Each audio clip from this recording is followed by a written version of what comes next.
Hi friends, ఎలా ఉన్నారు? ఈరోజు మనం ఒక కొత్త వీడియో అయితే మీ ముందుకు రావడం అయితే జరిగిందనమాట. ఈరోజు ఈ వీడియోలో మనం 8వ తరగతిలోని సాంఘిక శాస్త్రం 8వ తరగతిలోని 22వ పాఠమైనటువంటి సినిమా ముద్రణ మాధ్యమాలు అనే పాఠం గురించి అయితే ఈ వీడియోలో మనం తెలుసుకునే ప్రయత్నం అయితే చేద్దాం. ఎవరైతే ఈ వీడియో చూస్తున్నారో లైక్ చేయండి. అదేవిధంగా ఈ వీడియో కనుక ఎవరికైతే ఉపయోగపడుతుందని మీరు అనుకుంటున్నారో వారికైతే ఈ వీడియోని అయితే షేర్ చేసే ప్రయత్నం అయితే చేయండి. సో మీరు కూడా వారికి హెల్ప్ చేసినట్లుగా ఉంటుందన్నమాట.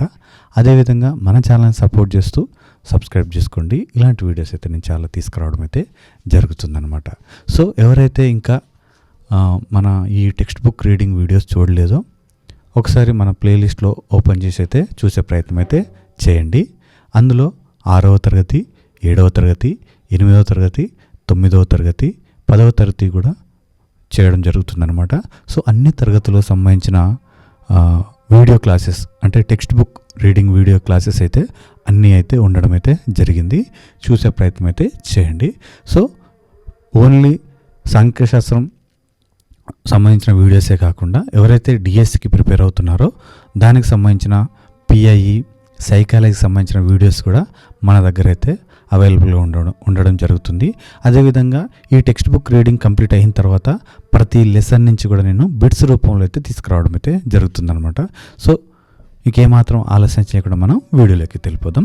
ఇక్కడ మనం చూసినట్లయితే ఇది వచ్చేసి మనకి సాంఘిక శాస్త్రం 8వ తరగతి సాంఘిక శాస్త్రం 22వ లెసన్ అన్నమాట. ఇది 22వ లెసన్ సినిమా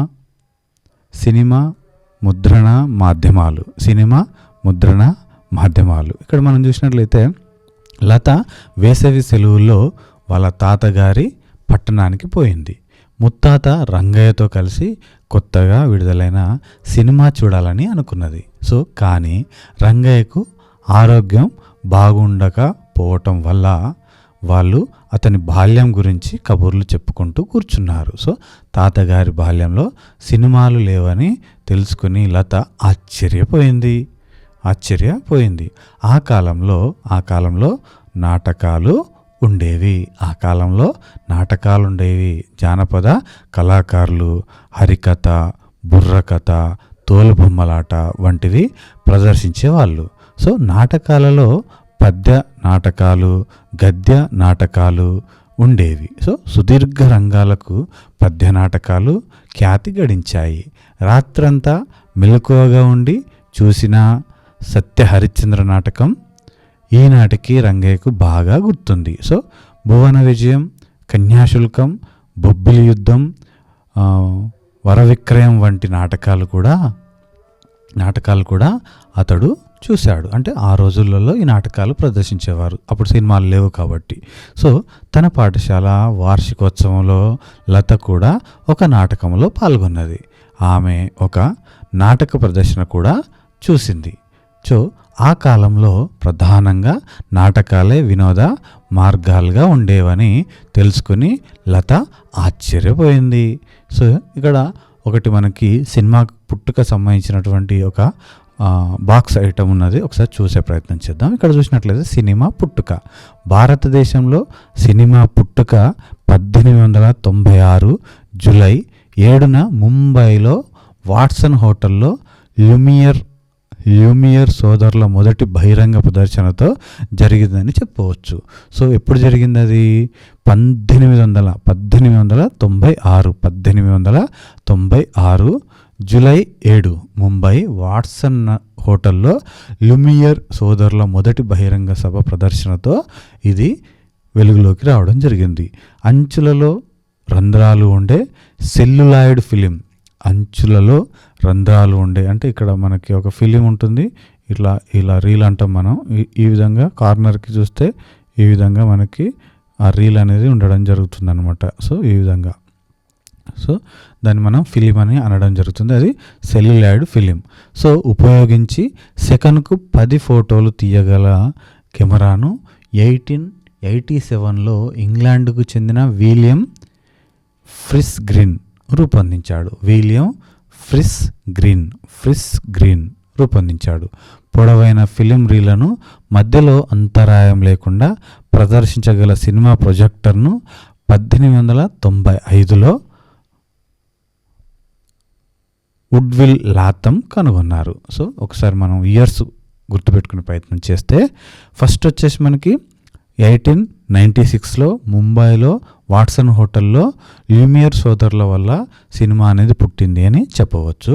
అదేవిధంగా సెకనుకు 10 ఫోటోలు తీయగల కెమెరాను 1887లో ఇంగ్లాండ్కు చెందిన విలియం ఫ్రిస్ గ్రీన్ కనుగొన్నాడు.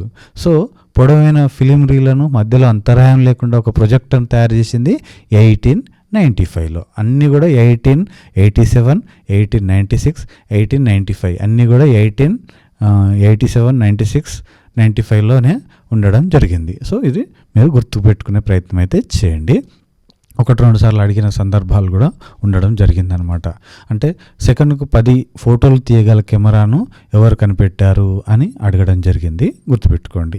సో ఇంపార్టెంట్ బిట్స్ ఏదున్నా కూడా మీరు నోట్ చేసుకోండి, వాటిని రిపీటెడ్గా చూసే ప్రయత్నం చేయండి, అవి మీకు గుర్తుండడం అయితే జరుగుతుంది. సో ఇక్కడ చూసినట్లయితే పరిణామ క్రమంలో సినిమా కళాకారులు నాటకాన్ని సంగీత వాయిద్యాలన్నిటితో ప్రతిసారి సజీవంగా ప్రదర్శించాలి. అయితే సాంకేతిక విజ్ఞానం అభివృద్ధి చెందడంతో కళాకారులు నటించిన దానిని చిత్రంగా తీసి ఒకేసారి అనేక ప్రదేశాల్లో ప్రదర్శించటం సాధ్యమైంది. దానిని మళ్ళీ మళ్ళీ ఎన్నిసార్లైనా ప్రదర్శించవచ్చు. అంతేకాకుండా సినిమాను కొంతకాలం పాటు చిత్రించవచ్చు. తీసిన రీళ్లను రకరకాలుగా కలపటం వల్ల, ఎడిటింగ్ వల్ల పూర్తిగా ఒక కొత్త అనుభూతిని కలిగించవచ్చు. సో ఇక్కడ చూసినట్లయితే జార్జ్ బెర్నార్డ్ షా షేక్స్పియర్ రాసిన నాటకాలను కెమెరాతో చిత్రించి తెరపై సినిమాగా ప్రదర్శించేవాళ్ళు. సో ఇది మనకి బిట్ అవుతుంది, చూసుకోండి. ఇంపార్టెంట్ ఏది ఉన్నా కూడా నోట్ చేసుకోండి. నోట్ చేసుకొని మీరు దాన్ని రిపీటెడ్గా చూడడం వల్ల అది మనకి గుర్తుండడం అయితే జరుగుతుంది. So George Bernard Shah Shakespeare రాసిన నాటకాలను కెమెరాతో చిత్రించి తెరపై సినిమాగా ప్రదర్శించేవాళ్ళు. అదేవిధంగా తెలుగులో ప్రజాదరణ పొందిన వరవిక్రయం, సత్యహరిశ్చంద్ర, కన్యాశుల్కం వంటి నాటకాలను సినిమాలుగా తీశారు. సినిమాల్లో అవకాశాల కోసం రంగస్థల కళాకారులు స్టూడియోల చుట్టూ తిరగసాగారు. ఈ పరిణామాలతో నాటకాల ప్రాధాన్యత తగ్గి సినిమాలకు ఆదరణ పెరగడం జరిగింది. సో అయినప్పటికీ సినిమా నటులుగా ప్రఖ్యాతి గాంచినప్పటికీ నాటకాల కోసం పనిచేస్తున్న కళాకారులు గొల్లపూడి మారుతీరావు, నసీరుద్దీన్ షాలుగా ఎంతోమంది ఉన్నారు. సో ఇది మనకు బిట్ అవుతుంది. సినిమా నటులుగా ప్రఖ్యాతి గాంచినప్పటికీ నాటకాల కోసం పనిచేస్తున్న కళాకారులు ఎవరు అని క్వశ్చన్ రావడం జరిగిందనమాట. గొల్లపూడి మారుతీరావు, అదేవిధంగా నసీరుద్దీన్ షా అని మనం చెప్పవచ్చు. సో అదేవిధంగా ఇక్కడ చూసినట్లయితే మనకి ఒక పిక్చర్ని మనకి ఇవ్వడం జరిగింది. షేక్స్పియర్ నాటక ప్రదర్శనలో ఒక దృశ్యం అని చెప్పి ఒక ఫోటోని మనకి ఇవ్వడం జరిగింది. అదేవిధంగా మనకు ఒకసారి కింద చూసినట్లయితే మొదట్లో సినిమాల్లో శబ్దం ఉండేది కాదు. మొదట్లో ఏంటంటే శబ్దం లేని సినిమాలు రావడం జరిగింది. వాటిని మనం మూకీ చిత్రాలని అనడం జరుగుతుంది. ఇక్కడ చూసినట్లయితే కాదని, మొదట్లో సినిమాల్లో శబ్దం ఉండేది కాదని, ప్రదర్శనతో పాటు సంగీతకారులు వాయిద్యాలు వాయించడం లేదా సినిమా ప్రదర్శించే వ్యక్తి వ్యాఖ్యానం చేయటం జరిగేవని తెలుసుకుని లత ఆశ్చర్యపోయింది. సో ఆ విధంగా ఉండేదా అని చెప్పి ఆశ్చర్యపోయింది. సో ఇక్కడ చూసినట్లయితే సాంకేతికంగా అభివృద్ధి చెందిన తర్వాత మాత్రమే మాటలతో కూడిన సినిమాలు వచ్చాయి. వీటిని టాకీలు అంటారు. అంటే మాటలు లేని వాటినేమో మూకీ అని అనడం జరుగుతుంది, మాటలతో ఉన్న వాటిని టాకీ అని అనడం జరుగుతుంది. సో గుర్తుపెట్టుకోండి. సో ఇక్కడ చూసినట్లయితే తెలుగులో మొదటి మూకీ చిత్రం భీష్మ ప్రతిజ్ఞ, మొదటి టాకీ చిత్రం భక్త ప్రహ్లాద. సో ఇక్కడ చూసినట్లయితే భీష్మ ప్రతిజ్ఞ, భక్త ప్రహ్లాద. సో రెండు కూడా బాతో స్టార్ట్ అయినాయి, ప్రాతో ఎండ్ అయినాయి. సో ఇక్కడ మూకీ చిత్రానికి ఏంటంటే మూకీ ఇది టాకీ. సో ఇక్కడ మూకీకి బీ అనేది ఇక్కడ గుడి తిరిగి ఉండడం జరుగుతుంది. మూకీ అన్నప్పుడు ఇది గుర్తుపెట్టుకోండి. మూకీకి ఏమైంది, బి అనేది ఇట్లా దీర్ఘం రావడం జరిగింది. అదొక్కటే గుర్తుపెట్టుకోండి. దానివల్ల మీరు మూకీ చిత్రం అంటే ఏందో మీరు ఎమ్మటే గుర్తుపెట్టడానికి చేయవచ్చు. సో ఇది వచ్చేసి మనకి ఎప్పుడు వచ్చింది, 1931లో విడుదల అయ్యింది. ఏది, టాకీ చిత్రం. మొదటి టాకీ చిత్రం ఎప్పుడు వచ్చింది, 1931లో విడుదలైంది. ఈ చిత్రాన్ని హెచ్ఎం రెడ్డి నిర్మించాడు. ఇది కూడా మనకు బిట్ అయిందనమాట. ఒకసారి గుర్తుపెట్టుకోండి. ఇంపార్టెంట్ ఏది ఉన్నా కూడా ఫస్ట్ మీరు నోట్ చేసుకోవాలి. నోట్ చేసుకొని రిపీటెడ్గా చూడడం వల్ల మీకు అది ఉపయోగపడుతుంది, మీకు తొందరగా జ్ఞాపకం ఉంటుందన్నమాట. సో ఇక్కడ చూసినట్లయితే హిందీలో మొదటి టాకీ సినిమా ఆలం ఆరా. హిందీలో అయితే ఆలం ఆరా, తెలుగులో అయితే భక్త ప్రహ్లాద. అదే మూకీ అయితే మూకీ అంటే దీర్ఘం, అంటే భీష్మ ప్రతిజ్ఞ అని గుర్తుపెట్టుకోండి. సో ఇక్కడ చూసినట్లయితే 1931లో విడుదలైంది. ఇది కూడా 1931లోనే విడుదలైంది. మన దగ్గర భక్త ప్రహ్లాద కూడా 1931లోనే విడుదల కావడం జరిగింది. దీని నిర్మాత అర్దేషర్ ఇరానీ. ఇది కూడా మనకు బిట్ అయింది, జాగ్రత్తగా గుర్తుపెట్టుకోండి. సో తెలుగు చిత్ర పరిశ్రమకు రఘుపతి వెంకయ్యను ఆద్యుడిగా భావిస్తారు. అతడు బందర్లో పుట్టాడు. బందర్లో పుట్టి మద్రాసులో కథలని ఫోటోలు తీసే వ్యక్తిగా స్థిరపడ్డాడు. మద్రాసులో గెయిటీ, ఇది కూడా మనకు బిట్ అయిందనమాట. గెయిటీ పేరుతో సినిమా స్టూడియో నిర్మించాడు. అంటే ఇప్పుడు గెయిటీ స్టూడియో ఎవరు నిర్మించారు అంటే ఏం చెప్పాలి మనం, రఘుపతి వెంకయ్య అని చెప్పాలి. సో ఇక్కడ సినిమా స్టూడియో, థియేటర్ల యజమానిగా, సినిమా నిర్మాతగా తెలుగు చిత్ర పరిశ్రమకు అతడు ఎనలేని సేవలు చేయడం జరిగింది.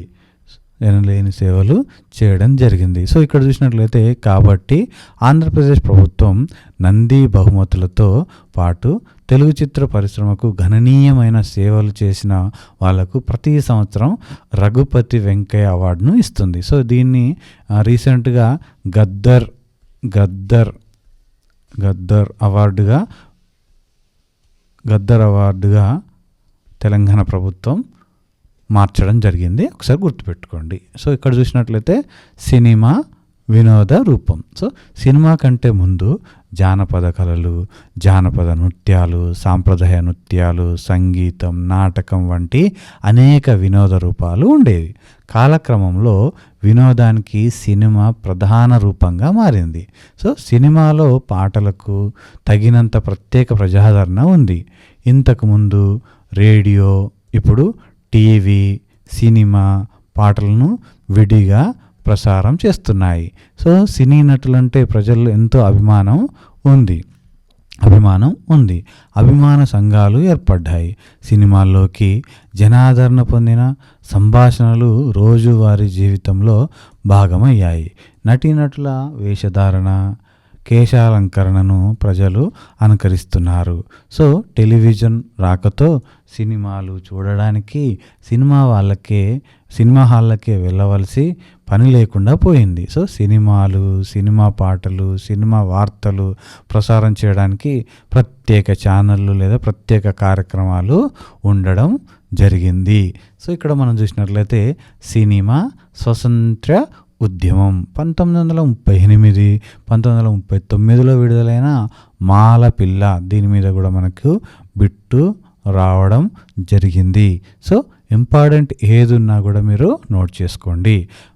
1938, 1939 సంవత్సరంలో విడుదలైన మాలపిల్ల, రైతు బిడ్డ సినిమాల గురించి రంగయ్య మాటల్లో ఆనాటి ఉత్సాహం ఈనాటికి కనబడుతుంది. అంటరానితనం, దళితుల ఆలయ ప్రవేశం మాలపిల్లలో ప్రధాన అంశం ఏంటిదంట, అంటరానితనం, అదేవిధంగా దళితులకు ఆలయ ప్రవేశం అనేది ప్రధాన అంశంగా ఉండి మాలపిల్ల సినిమా అనేది కొనసాగడం జరుగుతుంది అని చెప్పడం జరుగుతుంది. అదేవిధంగా ఇక్కడ చూసినట్లయితే దీంట్లోని కథానాయకుడు చౌదరయ్య గాంధేయవాది. అతడు ఉన్నత కులాల వాళ్లకు తమ పద్ధతులను మార్చుకోమని, నిమ్న కులాల వాళ్లకు తాగుడు మానేయమని, చదువు కోసమని చెబుతుంటాడు. సో చదువుకోమని చెబుతుంటాడు. పూజారి కొడుకు దళిత అమ్మాయితో ప్రేమలో పడతాడు. పూజారి భార్య మంటల్లో చిక్కుకుంటే ఒక దళితుడు ఆమెను కాపాడుతాడు. ఈ ఘటనతో అంటరానితనం ఉండకూడదని పూజారి గుర్తిస్తాడు. సో దీంతో అతడు దళితులకు ఆలయ ప్రవేశం కల్పిస్తాడు. పూజారి కొడుకు దళిత అమ్మాయి పెళ్ళిని అందరూ ఆశీర్వదిస్తారు. సో ఇది మూలవృత్తంగా మనకి మాలపిల్ల సినిమా అనేది ఉంటుంది. సో తర్వాత చూసినట్లయితే జమీందారీ వ్యవస్థలో రైతాంగ కష్టాలను రైతు బిడ్డ చూపిస్తుంది. సో జమీందారు దగ్గర అప్పు తీసుకున్న ఒక రైతు ఎన్నికల్లో రైతు పార్టీకి ఓటు వేస్తాడు. సో దీనికి అతడిని వేధించి కష్టాల పాలు చేస్తారు. సో జమీందారు కొడుకును అతడి సొంత తమ్ముడే అపహరించడంతో జమీందారులలో హృదయ పరివర్తన కలుగుతుంది. సో ఆసక్తికి మనం ధర్మకర్తలం అన్న గాంధీ ఆలోచన విధానానికి అనుగుణంగా జమీందారు తన భూములను వాటిని దున్నే వాళ్ళకు ఇస్తాడు. వాళ్ళ బడిలో గాంధీ సినిమా చూపించారని లత తాతయ్యతో చెప్పింది. ఆ సినిమాని 1982 రిచర్డ్స్ అటన్బరో తీశాడని తాతయ్య చెప్పాడు. సో ఇది కూడా మనకు బిట్ అవుతుంది, జాగ్రత్త. గాంధీ సినిమాని ఎవరు తీశారు, ఎప్పుడు తీశారు అంటే గాంధీ సినిమాని 1982 సంవత్సరంలో రిచర్డ్ అటన్బరో తీశాడు. సో ఆమె ఇంపార్టెంట్ ఏదున్నా కూడా మీరు నోట్ చేసుకొని చదివే ప్రయత్నం చేయండి. తెలుగులోకి డబ్బింగ్ చేసిన సినిమాను చూసింది. సో ఈ సినిమా హిందీ, ఇతర ప్రాంతీయ భాషలోకి కూడా డబ్బింగ్ చేయడం జరిగింది. డబ్బింగ్ అంటే ఒక లాంగ్వేజ్లో సినిమాని తీసి ఇంకో లాంగ్వేజ్లోకి దాన్ని ఆ వాయిస్ని డబ్ చేసి సినిమాగా రిలీజ్ చేయడం జరుగుతుందన్నమాట. సో వాటిని మనం డబ్బింగ్ సినిమాలు అంటాం. సో ఆ తర్వాత కాలంలో జాతీయోద్యమంపై అనేక సినిమాలు తీశారు. వీటిలో భూస్వామ్య వ్యవస్థపై మా భూమి, గిరిజన పోరాటాలకు సంబంధించిన కొమరం భీం, ఇక్కడ మా భూమి, అదేవిధంగా కొమరం భీం వంటి తెలుగు సినిమాలు ముఖ్యమైనవి. సో ఇక్కడ నరసింగరావు దర్శకత్వం వహించిన మా భూమి సినిమా తెలంగాణ తిరుగుబాటును వివరిస్తుంది.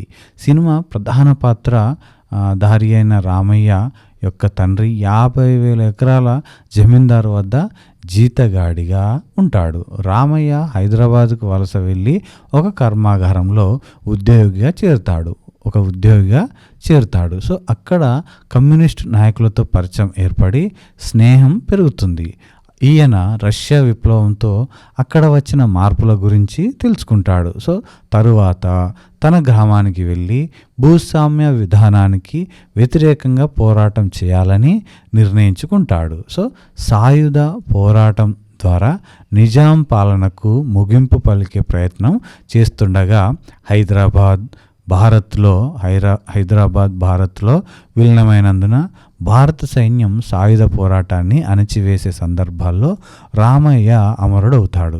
సో బండెనక బండిగట్టి, పల్లెటూరు పిల్లగాడ, పసుపుగాసే మొనగాడ వంటి పాటలు జనాదరణ పొందడం జరుగుతుంది. సో ఈ వీటి మీద కూడా మనకి బిట్లు రావడం అయితే జరుగుతుందనమాట. ప్రతిది కూడా ఇంపార్టెంటే. సో ఇక్కడ చూసినట్లయితే కొమరం భీం, దీని మీద కూడా మనకు బిట్లు రావడం జరిగింది, గుర్తుపెట్టుకోండి. సో ఎక్కడి నుంచైనా రావచ్చు. ఈ పాఠం పదే చెప్తున్నాను, ఈ పాఠం చాలా ఇంపార్టెంట్. టెట్లో కానీ డిఎస్సిలో కానీ మార్క్స్ అయితే ఇందులో నుంచి రావడం జరుగుతుంది. సో ఇక్కడ చూసినట్లయితే కొమరం భీం సినిమా, సో అది తీసిన 20 సంవత్సరాల తర్వాత అంటే జూలై 2010లో విడుదలైంది. సో ముకుందం గారి భూపాల్ రెడ్డి దీంట్లో కథానాయకుడు పాత్ర పోషించాడు. చిత్ర దర్శకుడు ఎవరు? అల్లాడి శ్రీధర్. సో ఈయనను బేస్ చేసుకొని క్వశ్చన్ను ఫ్రేమ్ చేయడం జరిగిందనమాట. సో కొమరం భీం సినిమా దర్శకుడు ఎవరని మనకి క్వశ్చన్ రావడం జరిగింది ఇంతకుముందు. దర్శకుని తొలి ఉత్తమ చిత్రం శ్రేణిలో జాతీయ బహుమతి లభించింది. సో ఈ సినిమాకు జాతీయ సమగ్రతకు ఉత్తమ చిత్రం బహుమతితో పాటు రాష్ట్ర స్థాయిలో అనేక నంది బహుమతులు లభించాయి. కొమరం భీం ప్రస్తుత ఆసిఫాబాద్ జిల్లాకు చెందిన గోండు జాతి ఆదివాసి. అతడు నిరక్షరాస్యుడు అయినప్పటికీ నైజాం ప్రభుత్వం సాగిస్తున్న గిరిజనుల దోపిడీకి వ్యతిరేకంగా పోరాడాడు. అతడి పోరాటాలు న్యాయస్థానంలోనూ ఆయుధాలతోనూ సాగాయి. బాబేజురి వద్ద నైజాం ప్రభుత్వంతో పోరాటంలో కొమరం భీం 1940 అక్టోబర్ 27న చనిపోయాడు. సో ఎక్కడండి? బాబే గరి. సో ఇక్కడ చూసినట్లయితే జాతీయోద్యమం పైన తీసిన సినిమాలు తెలుగులో చాలా వచ్చాయి. జాతీయోద్యమం తీసిన సినిమాలు చాలా వచ్చాయి. అదేవిధంగా జాతీయోద్యమం దేశభక్తిపై ఎన్నో సినిమా పాటలు కూడా ఉన్నాయి. ఇక్కడ చూసినట్లయితే ఉన్నట్టుండి రంగయ్య వెడలిపో తెల్లదొర వెడలిపో అన్న పాట పాడడం మొదలుపెట్టాడు. ఇది 1949లో తీసిన మన దేశం సినిమాలోనిది. వెళ్ళిపో తెల్లదొర అనేది ఏ సినిమాలోనిది? మన దేశం సినిమాలోనిది. సో గాంధీ జయంతి రోజున ఇతర జాతీయ పర్వదినాలలోనూ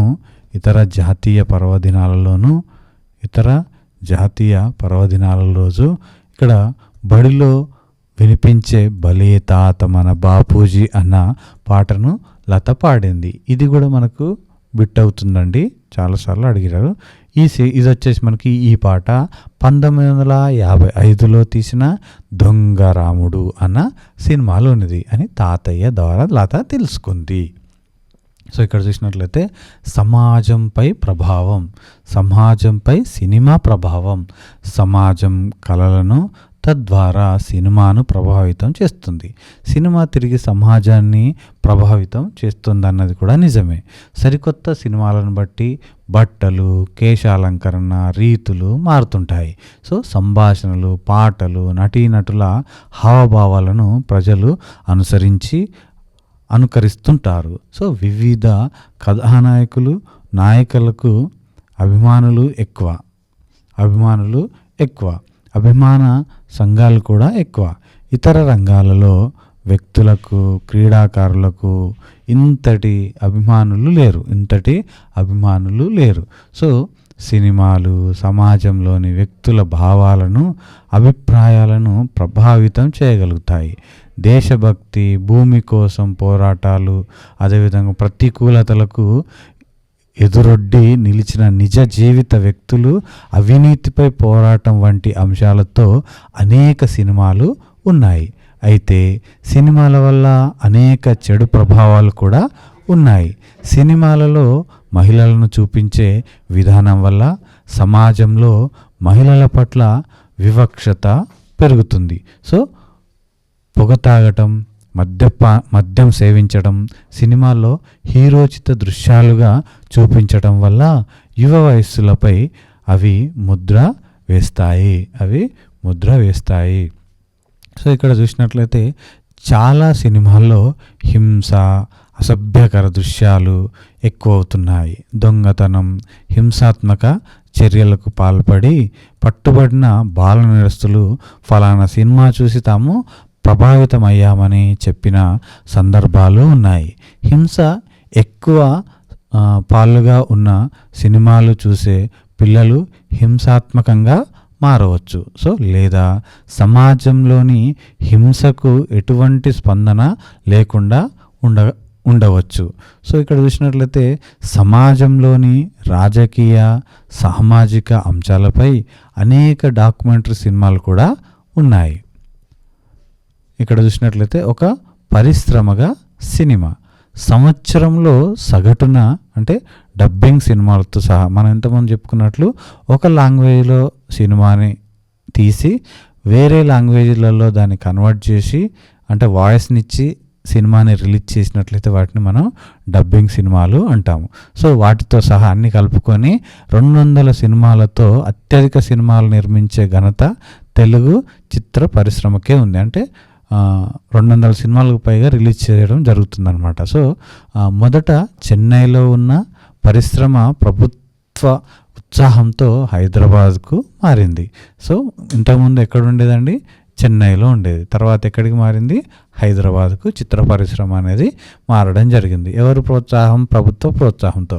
ఒక సినిమా తీయటానికి 5 నుంచి 50 కోట్ల రూపాయల వరకు ఖర్చు కావచ్చు. రాష్ట్రంలో 2,000కు పైగా సినిమా హాళ్ళు ఉన్నాయి. 2,000కు పైగా సినిమా హాళ్ళు ఉన్నాయి.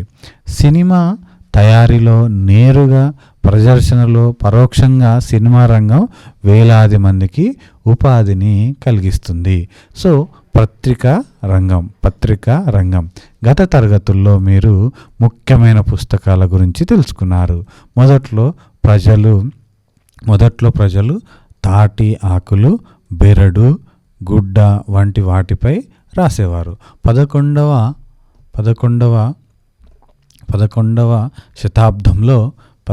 శతాబ్దంలో కాగితం, ఇది కూడా బిట్ అండి. కాగితం ఏ శతాబ్దం నుంచి మనకు అందుబాటులో ఉంది అని బిట్ అవుతుంది. 11వ శతాబ్దం అనేది గుర్తుపెట్టుకోండి. 15వ శతాబ్దంలో జాన్ గుటెన్బర్గ్ ముద్రణా యంత్రాన్ని కనుగొనడంతో పరిస్థితులు మారాయి. సో చదవటం, రాయటం ఒకప్పుడు కులీన వర్గాలకు పరిమితమై ఉండేది. సో మనకి ప్రజలలో అక్షరాస్యత వ్యాప్తి చెందడానికి ముద్రణ దోహదపడింది. వివిధ పుస్తకాల ప్రతులను అందుబాటులోకి తీసుకురావడమే కాకుండా రోజు, వారం, పక్షం, నెల వ్యవధితో ముద్రితమయ్యే పత్రికల సంస్కృతిని ముద్రణా యంత్రం ప్రవేశపెట్టింది. అంటే ఇక్కడ చూసినట్లయితే రోజు అంటే ఒక రోజులో వచ్చేది, వారం అంటే ఆ వారానికి సంబంధించిన పత్రిక, పక్షం అంటే 15 రోజులకు సంబంధించినటువంటి పత్రిక, నెల అంటే ఒక నెల మొత్తానికి అంటే 30 రోజుల పరిధికి వచ్చే పత్రికని అలా అనడం జరుగుతుంది. సో ఇక్కడ చూసినట్లయితే ముద్రణా మాధ్యమంలో వార్తా పత్రికలు అంటే దినపత్రికలు, వారపత్రికలు, నెల పత్రికలు, ఇతర పత్రికలు ఉంటాయి. సో ఇంతకుముందు మనం మాట్లాడుకున్నట్టు రోజువారీ, వారానికి, పక్షానికి, నెలకు సంబంధించిన సమాచారం, విజ్ఞానం అందించడంలో ముద్రణా మాధ్యమం గణనీయమైన పాత్ర పోషిస్తోంది. ఎలక్ట్రానిక్ ప్రసార మాధ్యమాలు వచ్చిన తర్వాత కూడా ముద్రణా మాధ్యమం తన ప్రాధాన్యతను కోల్పోలేదు అని మనకి ఇక్కడ ఇవ్వడం జరిగింది. సో ఇక్కడ ఒక బాక్స్ ఐటమ్ చూసినట్లయితే మన రోజువారీ జీవితంలో వార్తాపత్రికలు ముఖ్య పాత్ర పోషిస్తాయి. చైనా నుంచి ప్రచురితమైన ది పేకింగ్ గెజిట్ను చాలామంది పరిశోధకులు మొట్టమొదటి పత్రికగా పరిగణిస్తారు. ఇది 618 సంవత్సరంలో ముద్రితమైంది. మొదట్లో దినపత్రికను చేతితో రాసేవారు. సో ఇక్కడ చూసినట్లయితే ఆ తర్వాత దానిని ముద్రించడం మొదలుపెట్టారు. ఆధునిక భావనలలో మొదటి దినపత్రిక 1655లో లండన్లోని ఆక్స్ఫర్డ్ నుంచి ప్రచురితమైంది. దాని పేరు ఆక్స్ఫర్డ్ గెజిట్. ఇది 1655 నుంచి. అమెరికాలోని మొదటి వార్తాపత్రిక అయిన పబ్లిక్ అక్కరెన్స్, ఇది అమెరికా పబ్లిక్ అక్కరెన్స్ 1990లో మొదలైంది. సో అదేవిధంగా భారతదేశంలోని మొదటి వార్తాపత్రిక కలకత్తా నుంచి వచ్చింది. అది 1780లో ప్రచురితమైంది. దాన్ని మనం ఏమంటాం? బెంగాల్ గెజిట్ అంటాం. దానిని కలకత్తా అడ్వైజరీ అనే పేరుతో కూడా ఉండడం జరిగింది. సో భారతదేశ 2వ, 3వ, 4వ వార్తాపత్రికలైన Indian gazette, Calcutta gazette, Bengal general కూడా కలకత్తా నుంచే వెలువడ్డాయి. సో తెలుగులో మొదటి దినపత్రిక కృష్ణా పత్రిక. దాన్ని సంపాదకులు ఎవరంటే ముట్నూరి కృష్ణారావు. సో ఇక్కడ చూసినట్లయితే సాంకేతిక విప్లవం వల్ల ముద్రణా మాధ్యమంలో చాలా మార్పులు వచ్చాయి. చాలా కాలం పాటు దినపత్రికలు చేతితో కంపోజింగ్ ద్వారా ముద్రితమయ్యేవి. ఆ తర్వాత దీని స్థానంలో మోనోటైప్, లీనోటైప్ వచ్చాయి. ఈ ప్రక్రియలో కీబోర్డ్తో నడిచే యంత్రంతో అక్షరాలను కంపోజ్ చేసేవాళ్ళు. ప్రస్తుతం దీనికి కూడా కాలం చెల్లి టైప్ సెట్టింగ్ కంప్యూటర్లు, ఆఫ్సెట్, లేజర్ ముద్రణ వచ్చాయి. పాతకాలంలో దినపత్రికలు నలుపు, తెలుపులో ముద్రితమయ్యేవి. ప్రస్తుతం దాదాపుగా అన్ని ప్రముఖ పత్రికలు రంగులలో అచ్చవుతున్నాయి. సో ఇక్కడ చూసినట్లయితే ప్రస్తుత వ్యవహారాలు, వివిధ స్థాయిలలోని ఘటనలు, రాజకీయ వార్తలు, వ్యాపారం, క్రీడలు, సినిమాలు వంటి వాటికి సంబంధించిన వివరాలను దినపత్రికలు అందిస్తున్నాయి అని మనం చెప్పవచ్చు. అదేవిధంగా ఇక్కడ చూసినట్లయితే 1938 నాటి గోల్కొండ పత్రిక. సో సాంస్కృతిక చైతన్యం, జాతీయోద్యమంలో దినపత్రికల పాత్ర. బ్రిటిష్ పాలనలో సంఘ సంస్కర్తలు సమాజంలో మార్పుల కోసం ఉద్యమించారు. హిందూ మతంలో సంస్కరణలు, సతిని నిషేధించడం, వితంతు పునర్వివాహాన్ని ప్రోత్సహించడం వంటివి ముఖ్యమైన సంస్కరణలు. ఈ సంస్కరణలతో ప్రేరణ పొంది దేశ వివిధ ప్రాంతాల నుంచి పలు పత్రికలు ప్రచురితం కాసాగాయి. సో భారతదేశ స్వతంత్ర ఉద్యమంలో పోరాడిన అనేక మంది నాయకులు, పత్రికా సంపాదకులు. అమృత్ బజార్ 1868లో మొదలైంది. సో సంపాదకుడు శశికుమార్ ఘోష్ బెంగాలీ 1833లో మొదలు. సంపాదకుడు నరేంద్రనాథ్ బెనర్జీ. సో ది హిందూ 1878లో మొదలైంది. దీని సంపాదకుడు జి సుబ్రహ్మణ్యం అయ్యర్. కేసరి పత్రిక వచ్చి సంపాదకుడు బాలగంగాధర్ తిలక్. ఇది 1881లో మొదలైంది. తిలక్ ఇందులో చెప్పుకోదగిన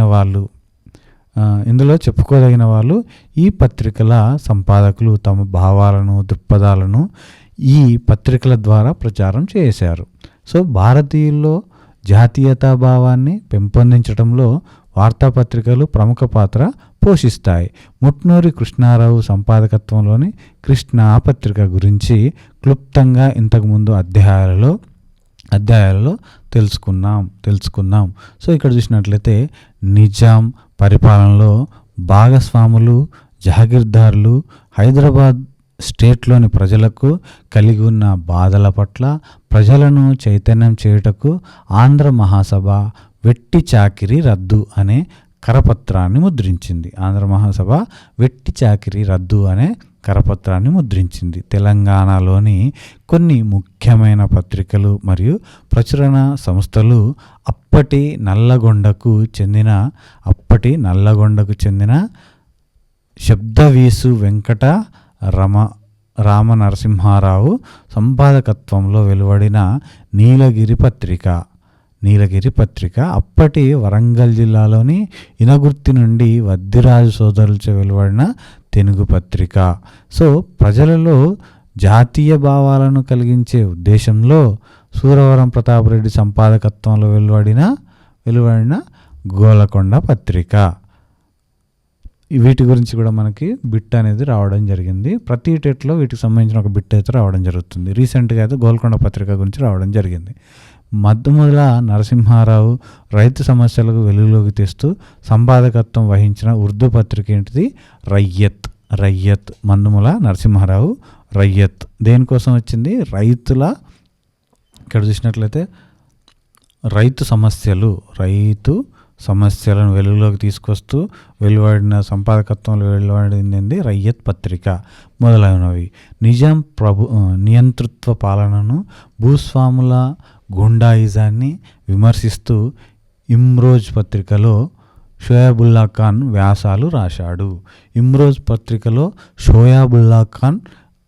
వ్యాసాలు రాశాడు. దీని ఫలితంగా రజాకార్లు అతని చేతులు నరికివేసి హత్య గావించారు. షోయాబుల్లా ఖాన్ చేతులు నరికి హత్య గావించారు. మహాత్మా గాంధీ 1918లో యంగ్ ఇండియా 1918లో యంగ్ ఇండియా అనే పత్రిక బాధ్యత చేపట్టారు. ఆ తర్వాత గుజరాతీలో నవజీవన్ అనే పత్రికను స్థాపించారు. మహాదేవ్ దేశాయి సంపాదకత్వంలోని హరిజన్ అనే పత్రికకు విరిగా వ్యాసాలు రాసేవాడు. ఇలా గాంధీ గారు పత్రికలకు చాలా విస్తృతంగా రాసేవారు. సో ఇక్కడ మనం కీలక పదాలు చూసినట్లయితే ప్రొజెక్టరు, వ్యాఖ్యానం, కంపోజ్, గెజెట్, ప్రచురణ. సో ఈ విధంగా మనం కీలక పదాలని చూడవచ్చు. ఇవే కాక చాలా కీలక పదాలు మనకి ఇందులో కనిపిస్తున్నాయి. సో అన్నీ కూడా మీరు బ్రీఫ్గా చదవండి, 2-3 సార్లు వినండి, 1-2 సార్లు మెయిన్ ఇంపార్టెంట్స్ ఒకసారి రాసుకోండి, మళ్ళీ చూడండి. మీకు ఒక క్లారిటీ అయితే 100% రావడం జరుగుతుంది. కొన్ని రోజుల తర్వాత నేను వీటిపైన 100% బిట్ల రూపంలో నేను తీసుకురావడం జరుగుతుంది. సో ఎవరైతే ప్రిపరేషన్లో ఉన్నారో మన ఛానల్ని అయితే సబ్స్క్రైబ్ చేసుకొని పెట్టుకోండి. 100% సోషల్కి సంబంధించిన వీడియోస్ అయితే మీ ముందుకు తీసుకురావడం అయితే జరుగుతుందనమాట. సో ఇది ఈరోజు ఈ వీడియో ఫ్రెండ్స్. వచ్చే వీడియోలో అయితే మళ్ళీ కలుసుకునే ప్రయత్నం అయితే చేద్దాం. అందరికీ ఆల్వేస్ థ్యాంక్ యూ. జై హింద్.